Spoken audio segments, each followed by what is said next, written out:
Pemirsa, Kabar Indonesia kembali hadir menyapa Anda hari ini bersama saya Karisma Puspadewi. Selama 3 menit ke depan dengan membawakan berita-berita terbaru dan teraktual. Inilah kabar berita selengkapnya.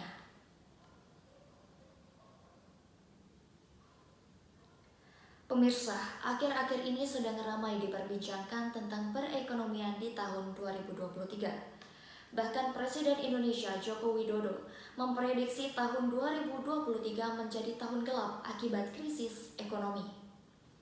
Menurutnya kondisi ini akan mengancam pemulihan ekonomi di Indonesia.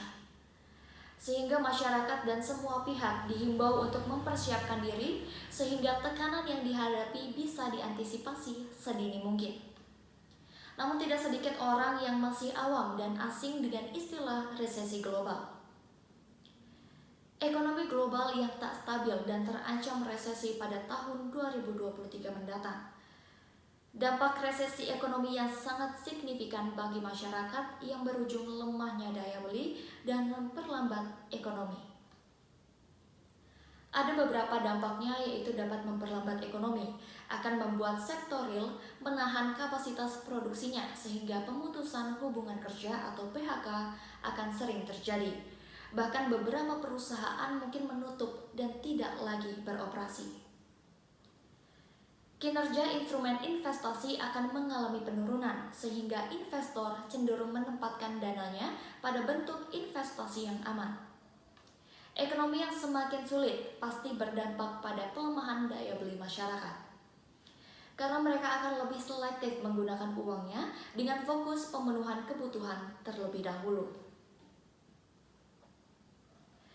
Direktur Center of Economic and Law Studies, Bima Yudhistira, mengatakan ada sejumlah sektor usaha yang paling bisa bertahan di tengah resesi 2023. Salah satunya adalah usaha kosmetik atau perawatan tubuh. Kemudian sektor lainnya yang kuat bertahan menghadapi resesi adalah sektor pendukung informasi dan komunikasi seperti data center, artificial intelligence, dan cloud computing. Ia menilai sektor tersebut tetap bertahan meski ada musim winter startup. Sebab menurut Bima, arah digitalisasi ke depan adalah mempercepat adaptasi perusahaan tradisional dengan dukungan sistem digitalisasi. Usaha konsultasi atau perencanaan keuangan dan usaha konsultasi psikologis atau mental health pun dinilai kuat karena banyaknya pekerja yang stres akibat tekanan pekerjaan dan korban pemutusan hubungan kerja atau PHK.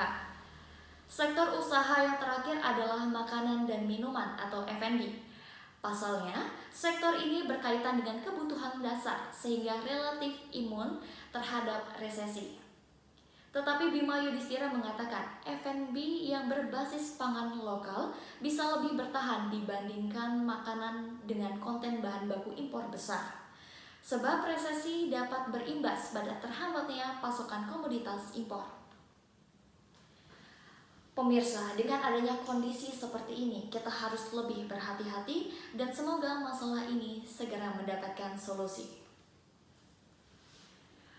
Baik pemirsa, informasi tadi menutup perjumpaan kita pada hari ini. Saya Karisma Puspadewi beserta rekan-rekan yang bertugas pamit undur diri. Terima kasih dan sampai jumpa.